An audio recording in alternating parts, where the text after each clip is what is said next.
बहुत ध्यान से सुनना महाराज। सोमवार की प्रदोष पड़ती है तो शंकर भगवान कैलाश पर निवास करते हैं।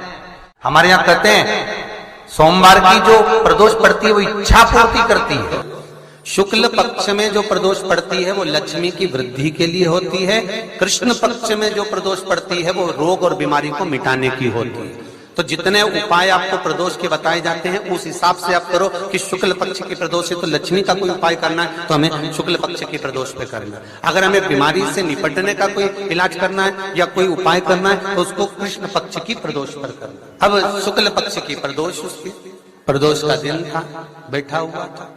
मान लो अगर कहीं आप कोई नौकरी के लिए अप्लाई कर रहे हैं, लॉकडाउन में सर्विस छूट गई, कई लोगों की छूट गई, कंपनियां कई बंद भी हो गई, कई कंपनियों से निकाल भी दिया गया, कहीं पत्नी परेशान हो रही है, कहीं पति परेशान हो रहा है, आप कहीं अप्लाई कर रहे हो तो जैसा माता उमा ने प्रदोष काल में, प्रदोष के समय पर, प्रदोष काल के अंतर्गत बेलपत्री का स्मरण किया है, वो बेलपत्र का स्मरण अगर संसार का मनुष्य कर लेता है तो महाराज ब्रह्मवृत्ता पुराण कहती है कि उस जीव का ऐसा कोई कार्य नहीं जो सफल नहीं होता।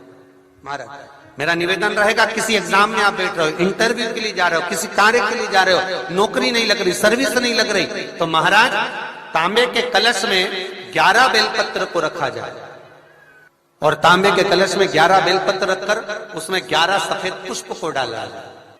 लाल चंदन घिसकर कटोरी में लेकर जाइए।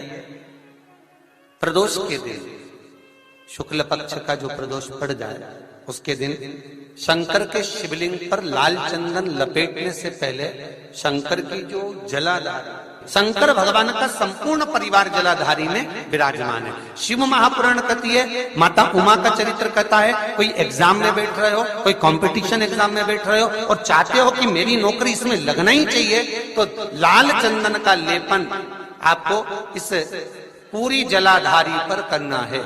लाल चंदन का लेपन पूरी जलाधारी पर करना। और महाराज जी जिस कलश में आपने घर से 11 बेलपत्र और 11 सफेद पुष्प जल के अंदर डालकर लाए हो, उसको आप चढ़ाएंगे तो इस तरह से चढ़ाएंगे कि उसका भाग हमें दिखे चढ़ते समय। ऐसे नहीं चढ़ाना, उसको चढ़ाते समय इस तरह से चढ़ाएं कि वो जल का भाग हमारी ओर गिरता हुआ।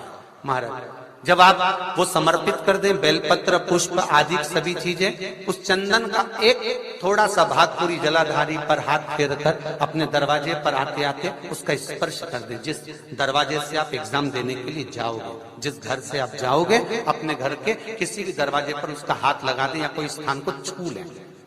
जिसको आप दरवाजे को खोलकर, दरवाजे को स्पर्श कर कर या दीवार को छूकर या अलमारी को छूकर, जिसको भी छूकर आप जाओगे उसका स्पर्श कर लेना।